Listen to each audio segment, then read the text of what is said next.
ఓం శాంతి. ఈరోజు గురువారం యొక్క భోగ్ సందేశం రుక్ని బెహన్ ద్వారా విన్నాము. బాబా వద్దకు భోగ్ తీసుకుని వతన్లోకి చేరుకున్నాను. వెళ్ళగానే బాబాకు అందరి పిల్లల యొక్క స్నేహపూర్వకమైన ప్రియ స్మృతులను అందచేశాను. స్మృతులను ఇచ్చిన తర్వాత బాబా వతన్లో ఒక దృశ్యంను ఎమర్చేశారు. పిల్లలు చూడండి, ఈ ప్రపంచంలో అనేక రకాల ఆత్మలు ఉన్నాయి. భక్తులు కూడా ఉన్నారు, బ్రాహ్మణ పిల్లలు కూడా ఉన్నారు, ఇంకా అనేక ఆత్మలు కూడా ఉన్నారు. భక్తితో నిండిన ఆత్మలు ఉన్నారు. బాబా ఒక దృశ్యాన్ని చూపించారు. ఒక పెద్ద ఎత్తైన కొండ ఉన్నట్లు. ఆ కొండపైకి ఎక్కటానికి కొంతమంది కర్ర యొక్క ఆధారంను, మరికొంతమంది ఒకరినొకరు సహయోగంను తీసుకుంటున్నారు. మరికొంతమంది తమ రీతిలో ధైర్యం తెచ్చుకుని పైకి వెళ్తూ ఉన్నారు. అటువంటి దృశ్యంను చూపిస్తూ బాబా ఇలా చెప్పారు. పిల్లలు, ఇప్పుడు ఉన్న సమయంలో మనుషుల ఆలోచనలు, వారి అవగాహన వేరువేరుగా ఉన్నాయి.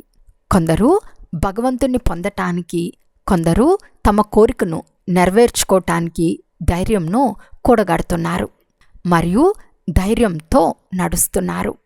బాబా ఇలా అన్నారు. బాబా ఇది కూడా చూస్తున్నారు. మనిషి ఎక్కేటప్పుడు కొంచెం ఆధారంతో ఎక్కుతున్నారు, మరికొంతమంది ఆధారం లేకుండా ఎక్కుతున్నారు, మళ్ళీ జారిపోతున్నారు. కొందరు కిందకు దిగిపోతూ తిరిగి మళ్ళీ ఎక్కుతున్నారు కూడా.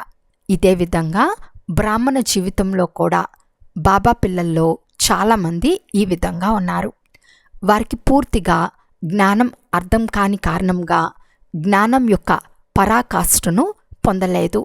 అందువల్ల కొంచెం ధైర్యం పెట్టుకున్నా కూడా కొందరు జారి పడిపోతున్నారు. అప్పుడు బాబా ఇలా చెప్పారు. మీ బ్రాహ్మణ పిల్లలు ఒకే ఒక్క ఆధారం, అంటే ఒక్క తండ్రి మాత్రమే. తండ్రి యొక్క ధైర్యం అనే బొటనవేలు పట్టుకుంటే మీ పిల్లలకు భవిష్యత్తులో చాలా సహయోగం లభిస్తుంది.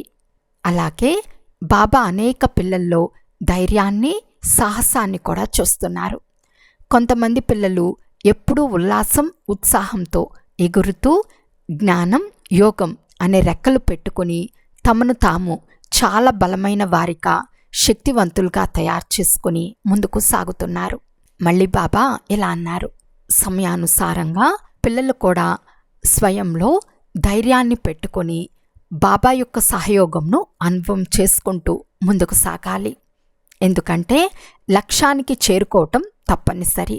ఈ ప్రపంచంలో అనేక మార్గాలు చూపిస్తారు, కానీ మీ పిల్లల లక్ష్యం మాత్రం ఒక్కటే.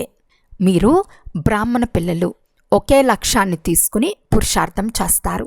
మీ లక్ష్యం వైపు వెళ్ళటానికి, మీ ఇంటికి తిరిగి వెళ్ళటానికి ప్రయత్నిస్తారు. బాబా ఇలా వినిపిస్తున్నారు.